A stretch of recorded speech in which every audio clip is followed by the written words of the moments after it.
এবার এরশাদ শিকদার তোমার কারবার জানলো জনগণে, গুলি থেকে কোটিপতি হইল কেমনে লোকের এই ভাবনা, লোকের এই ভাবনা বলতে মানা তবু বলে যাই, জেল হইতে হুমকি দিছ পত্রিকাতে পাই তোমার হুমকি শুনে,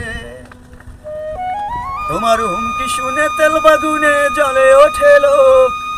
তোমার কাণ্ড দেখে সবাই করেতেছি শোক। শিকদারে ঘরের ভিতরে, শিকদারে ঘরের ভিতরে হাত করে রেখেছিল ভাই, 10-12 হাত গভীর হাজু পত্রিকাতে পাই, সেথায় মাছ পালিত, সেথায় মাছ পালিত জিয়ে রাখতো আফ্রিকান মাগুর, একটি মানুষ ফেলে দিলে হাত না ঘন্টার পর খেয়ে করতো সবার।